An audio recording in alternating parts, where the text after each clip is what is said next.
এই রাজ্যটার নাম হলো কুসুমপুর। রাজার সুশাসনে কুসুমপুরের প্রত্যেকটি লোক সুখে আনন্দে জীবন কাটায়।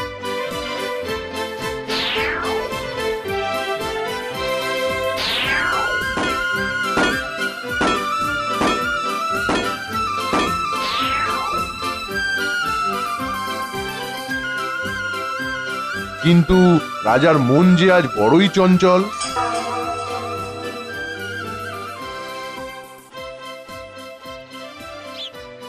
মহারাজ, কি ব্যাপার মহারাজ? রাজ্যের প্রজারা সবাই সুখে আছে, সামনেই রাজকুমারী কুসুমমালার জন্মদিন, অথচ আপনার মনে কোনো আনন্দ নেই কেন? আনন্দ? এই দেখো।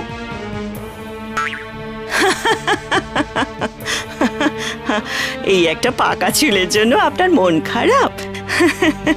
না রানী, হাসি নয়, হাসি নয়, এ হলো সময়ের ইঙ্গিত।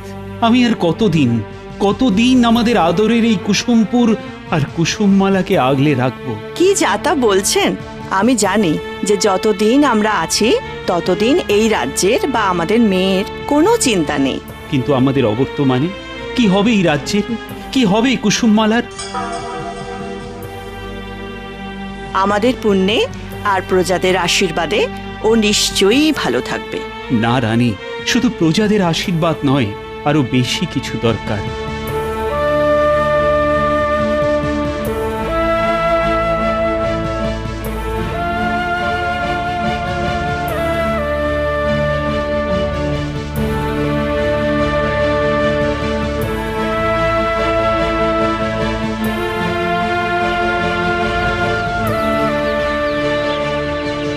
ফুলপরি, শুনছো ফুলপরি? সামনেই আমার একমাত্র মেয়ে কুসুমমালার জন্মদিন। আমাদের ইচ্ছে সবার সাথে তার জন্মদিনের আনন্দ ভাগ করে নেব। তাই আমি এসেছি তোমাকে নিমন্ত্রণ করতে। আমি অবশ্যই যাব, গিয়ে রাজকুমারীকে আশীর্বাদ করে আসব। ধন্যবাদ ফুলপরি, ধন্যবাদ।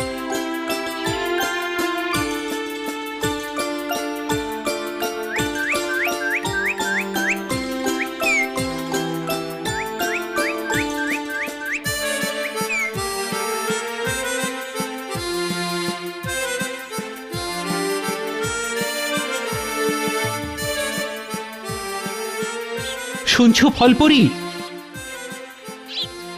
সামনেই আমার মেয়ের 16 বছরের জন্মদিন। আমি তোমাকে সেই জন্মদিনের অনুষ্ঠানে নিমন্ত্রণ করতে এসেছি। মহারাজ, আমি অবশ্যই যাব তোমার মেয়েকে আশীর্বাদ করতে। ধন্যবাদ ফলপরি, অসংখ্য ধন্যবাদ।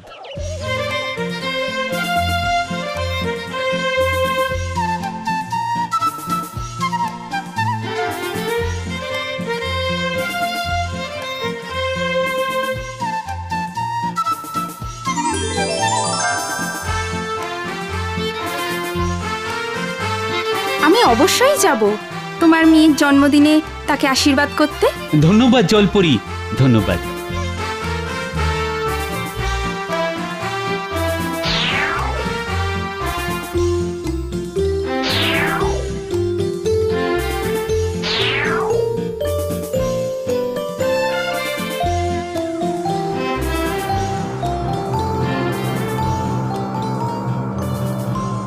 তুই এখানে বসে বসে আমার বাসা পাহারা দে, আমি একটু ঘুরে আসি। আচ্ছা পাথরপরি।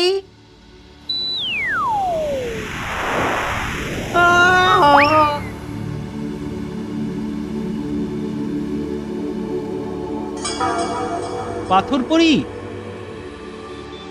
শুনছো? পাথরপরি, আমি কুসুমপুর রাজ্যের রাজা। পাথরপরিকে আমার মেয়ের জন্মদিনের অনুষ্ঠানে নিমন্ত্রণ করতে এসেছি। পাথরপরি তো এখন নেই, একটু বেরিয়েছে। ও, তাহলে আমি অপেক্ষা করছি পাথরপরি ফিরে না আসা পর্যন্ত। তার কি দরকার? পাথরপরিকে কি বলতে হবে আমাকে বলে দাও, আমি পাথরপরিকে সেটা বলে দেবো। বেশ, পাথরপরি আসলে বলে দিও কুসুমপুরে রাজা এসেছিল তার মেয়ের জন্মদিনের নিমন্ত্রণ করতে। আচ্ছা, বলে দেবো।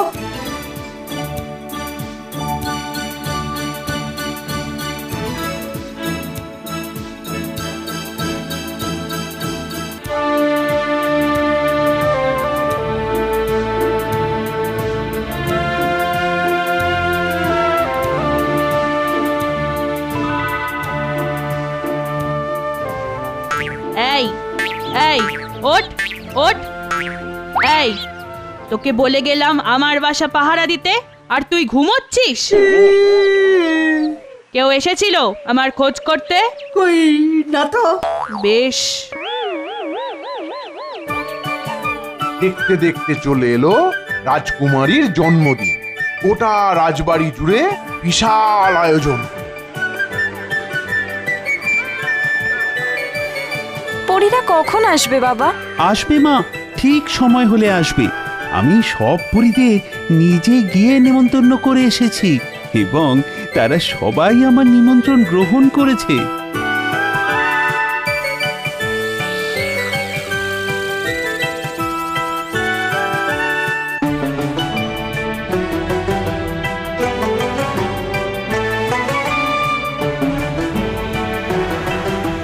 এ কি, বাকি 6 পরী আমাকে ছাড়া যাচ্ছে কোথায়? তুই এখানে দাঁড়া, আমি গিয়ে দেখে আসি।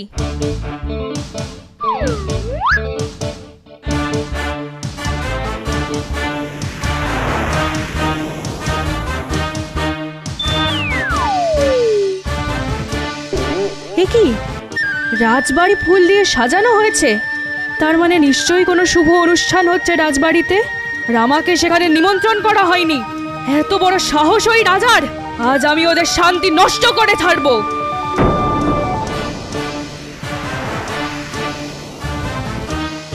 ওই দেখো মা, সমস্ত পরীরা এসে গেছে। আপনাদের সকলকে আমার প্রণাম জানাই।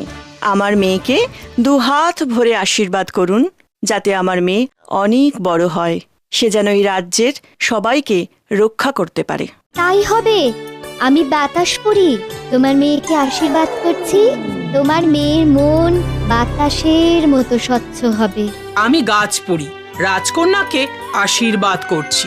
রাজকন্যা গাছের শেকড়ের মতো শক্তিশালী হবে, কেউ তাকে সহজে মাটি থেকে উপড়ে ফেলতে পারবে না। আমি মেঘ পড়ি, রাজকন্যাকে আশীর্বাদ করছি। রাজকন্যার বিচার মেঘের মতো সাদা হবে। আমি জল পড়ি, রাজকন্যাকে আশীর্বাদ করছি। রাজকন্যা যে কোনো বিপদে জলের মতন শান্ত হবে।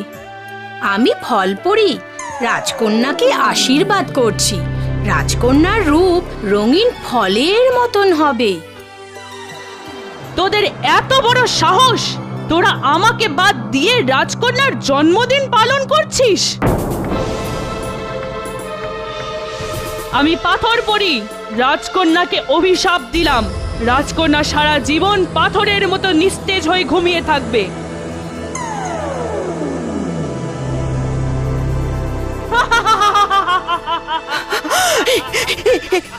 কি করলেন পাথর পড়ে?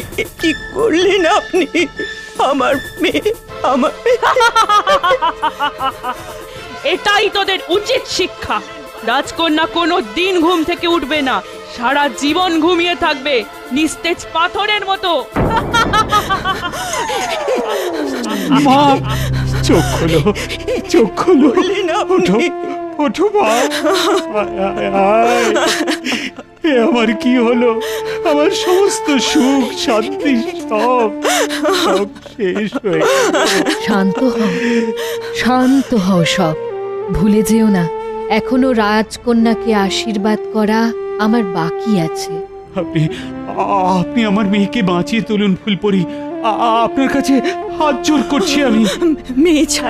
মেয়ে ছাড়া আমাদের আর কিছু নেই। ওকে ছাড়া আমরা কার মুখের দিকে তাকিয়ে বাঁচবো? দয়া করে ওকে আগের মতো করে দিন।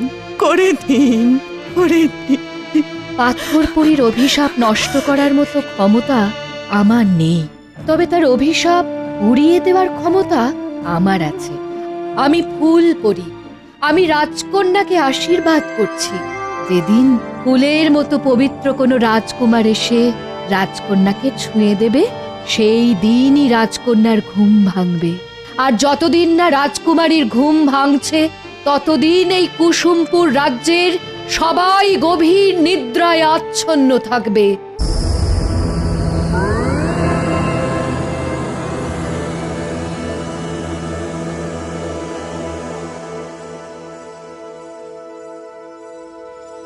সময় গড়িয়ে যায়, ধীরে ধীরে কেটে যায় 100টা বছর।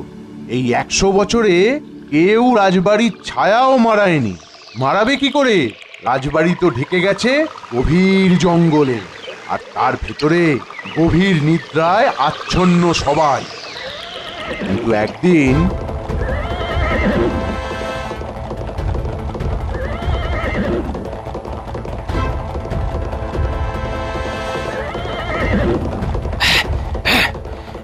আরো জোরে জোরে জোরে।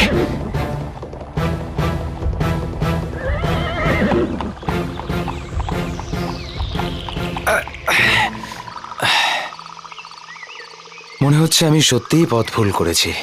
এদিকে সন্দেহ হয়ে আসছে, আর পারছি না।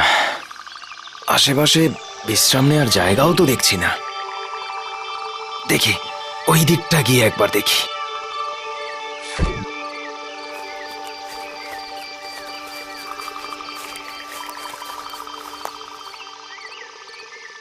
এই ঘন জঙ্গলের মধ্যে ওটা কি?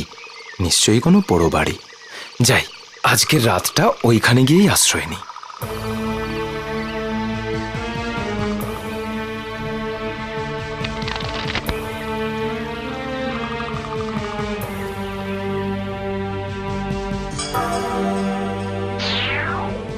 এ কি, এখানে তো সবাই গভীর ঘুমে আচ্ছন্ন। ছোটবেলায় ঠাকুমার মুখে শোনা ঘুমন্ত কুসুমপুর রাজ্যের মতো। পথ হারিয়ে আমি সেখানেই এসে পড়লাম না তো?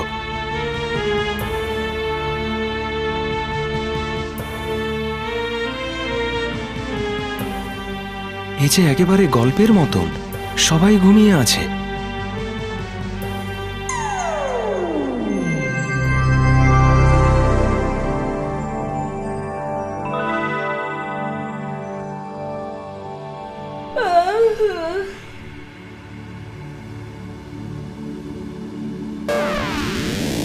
কে কে তুমি? আমি পথ হারিয়ে এখানে এসে পড়েছি। এসে দেখি তোমরা সবাই ঘুমিয়ে আছো। তার মানে তুমি তুমি সেই যে আমার রাজকন্যার ঘুম ভাঙিয়েছো। আমাকে ক্ষমা করবেন মহারাজ, আমি আসলে... ক্ষমা কেন চাইছো যুবক? আমরা তোমার কাছে চিরকৃতজ্ঞ থাকবো যুবক। তুমি না থাকলে আমাদের একমাত্র মেয়ে সারা জীবন এভাবেই ঘুমিয়ে থাকতো। কে আছো? রাজবাড়ি আবার ফুল দিয়ে সাজিয়ে দাও। কুসুমপুরের শান্তি আবার ফিরে এসেছে এই যুবকের হাত ধরে। জয় ফুলপরি জয়! জয় ফুলপরি জয়! জয় ফুলপরি জয়! জয় ফুলপরি জয়! তারপর সেই যুবক রাজকুমারের সঙ্গে বিবাহ হয়ে গেল কুসুমপুরের রাজকুমারী।